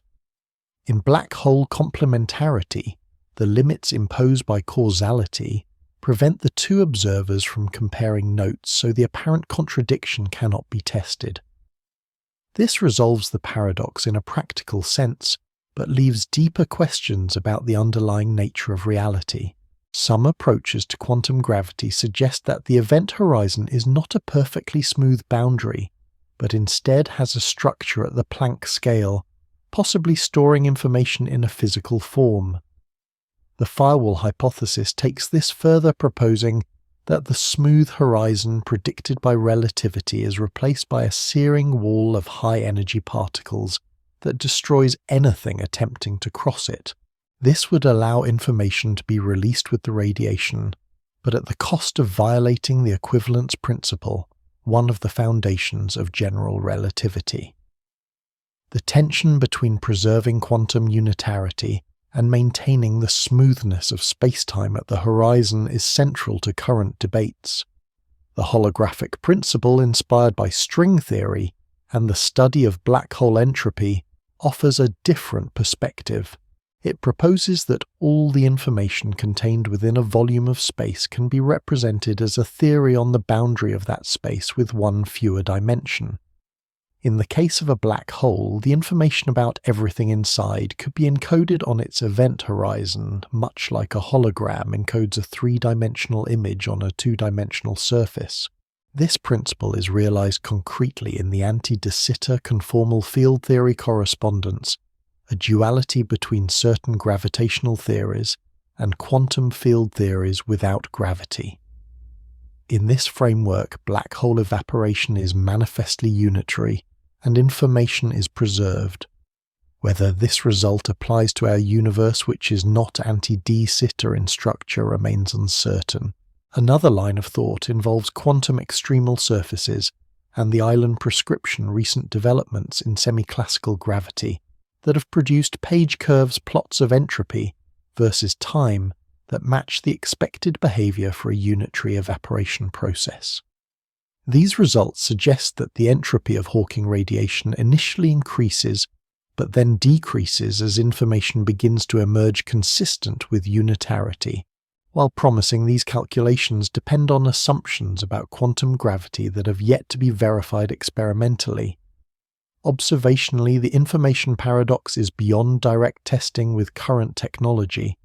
The timescales for the evaporation of astrophysical black holes are far longer than the age of the universe, and the radiation is far too weak to measure.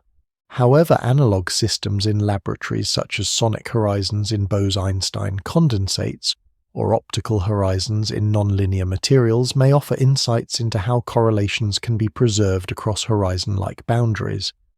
These analogues cannot reproduce all the physics of gravity, but can serve as testing grounds for ideas about information flow. The paradox also has implications for cosmology. If information can be lost in black holes, it might also be lost in other horizon-like regions, such as those in an accelerating universe. This could affect the ultimate predictability of cosmological models and challenge our understanding of the arrow of time. Conversely, if black holes do preserve information, then the universe may be fundamentally more deterministic than some interpretations of quantum mechanics suggest. In the meditative perspective, the information paradox is a reminder that knowledge has boundaries, and those boundaries may be the most fertile ground for discovery. It is not a flaw in either theory, but a sign that they are incomplete, their union awaiting a framework that can encompass both without contradiction. The paradox transforms black holes from final endpoints into dynamic participants in the ongoing dialogue between gravity and quantum theory. Ultimately, resolving the information paradox will require more than mathematical ingenuity.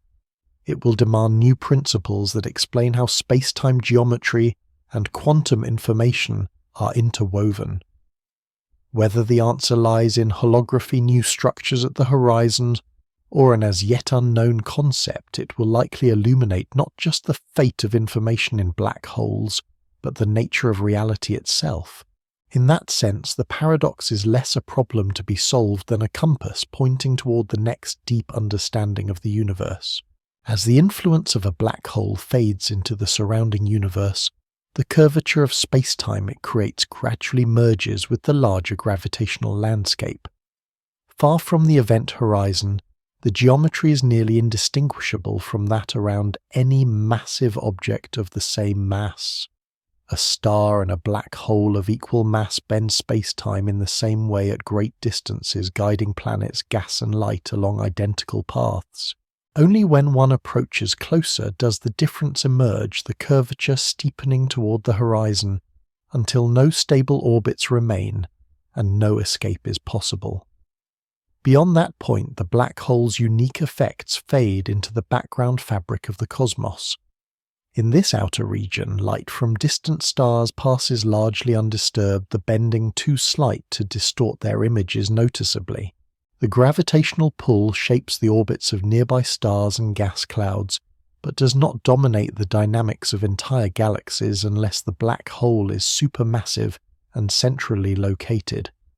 Even then, its reach is limited. Beyond a certain distance, the motions of stars are determined by the combined mass of the galaxy, rather than by the black hole alone. This blending of influence illustrates a poetic detail. The most extreme objects in the universe are also among the most inconspicuous when viewed from afar. The first soft irony is that a black hole's defining features its horizon. Its photon sphere, its innermost stable orbit are hidden so effectively that space only a short distance away appears ordinary. The second is that its gravitational influence can be replicated perfectly by any object of the same mass, meaning that in many situations a black hole is dynamically indistinguishable from a cluster of stars or a cloud of dark matter. The third is that while black holes are often imagined as cosmic vacuum cleaners, they have no special ability to draw in matter from far away. Their pull is no stronger than that of any other mass at the same distance. The quiet mystery in this fading region is how the interplay between black holes and their environment shapes cosmic evolution. In galactic centers, the growth of a supermassive black hole and the formation of stars in the surrounding bulge appear linked to a relationship known as the black hole bulge correlation. The precise mechanisms behind this correlation remain uncertain.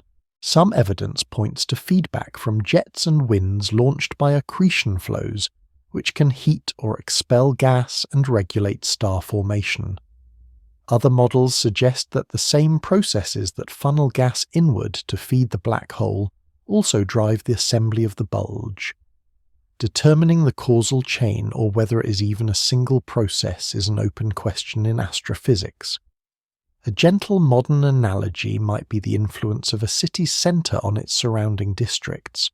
Close to the centre, the road's traffic and buildings are arranged around it, shaped directly by its presence. Farther out, the influence blends with other factors, topography, history, and independent development until the link is no longer obvious. In a galaxy, the black hole's sphere of influence is like that city centre, its reach strong near the core but diluted beyond a certain scale. For stellar mass black holes, the fading of curvature is more immediate. In binary systems, the black hole's gravitational influence governs the orbit of its companion star, but beyond the system itself it is invisible to the galaxy at large. Such black holes are found only through their interactions with nearby matter, such as accreting gas from a companion or lensing light from a background star. Without these interactions, they would remain undetected, blending seamlessly into the gravitational fabric of the galaxy. Even for isolated black holes, their presence subtly affects the structure of the universe. Each one slightly alters the distribution of dark matter, distorts the paths of cosmic rays, and contributes to the overall gravitational potential that governs the motion of nearby objects. Over billions of years, these effects accumulate, but they are drowned out by larger-scale structures and processes. This dilution of influence over distance reflects the same principle that allows black holes to coexist with the quiet order of cosmic expansion without tearing apart the universe around them. From the perspective of general relativity, the fading curvature is described by the asymptotic behavior of the spacetime metric. At great distances, the metric approaches the flatness of Minkowski space, with only small corrections from the gravitational field. This gradual flattening ensures that the local rules of special relativity dominate the physics of distant regions, while the black hole's intense curvature remains confined to its immediate vicinity. In this way, the geometry of spacetime itself limits the reach of even the most extreme objects.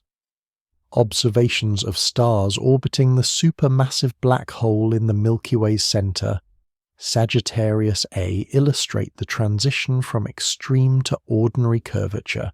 The closest stars, such as the well-studied S2, travel on elliptical paths that dip deep into the black hole's gravitational well, where relativistic effects like gravitational redshift and orbital precession are measurable. Farther out, stars follow orbits that can be described almost entirely by Newtonian gravity, their motion shaped more by the overall mass of the central region than by relativistic curvature. This layering of influences shows how smoothly general relativity blends into classical physics at larger scales. In galaxy clusters, fading curvature plays out on even larger scales. Central supermassive black holes can launch jets that travel hundreds of thousands of light-years heating gas and preventing it from cooling to form stars. Yet beyond the cluster's dense core, the direct gravitational influence of any one black hole is negligible compared to the combined pull of dark matter and the mass of all member galaxies. The black hole's role is thus both intensely local in its curvature and widely distributed through its energy output. Theoretical models of the far future of the universe place black holes among the last surviving structures. In a cosmos that has expanded and cooled until stars have burned out and galaxies drift apart, the remaining black holes will move through vast stretches of nearly empty space. Their curvature will fade into the flatness of intergalactic voids detectable only if one passes close enough to lens the light from some distant remnant. Over unimaginable timescales, even these black holes will evaporate through Hawking radiation, leaving behind only the faint trace of their former influence in the distribution of energy across the cosmos. In contemplating the fading of curvature, it becomes clear that black holes are not foreign anomalies imposed on the universe but natural consequences of its laws. They are part of the continuum of gravitational influence anchored in the same geometry that governs planets, stars, and galaxies. Their extremity lies in their concentration of mass and the steepness of their local curvature, not in their ability to defy the rules of physics beyond their own horizons. The boundary where their influence becomes indistinguishable from the general background is not a place of sharp change but a gentle transition, a reminder that even the most intense phenomena are part of a seamless whole. Ultimately, the quiet merging of a black hole's space-time with the surrounding universe completes the arc from the absolute confinement of the horizon to the shared geometry of the cosmos. In the stillness far from the event horizon, the pull of gravity is the same as for any mass, the fabric of space-time nearly flat, the stars moving to rhythms set by many influences at once. The black hole is still there, silent and unchanged, but its presence is now only one thread in the larger pattern, woven into the vast, unbroken expanse of space and time. Wind down.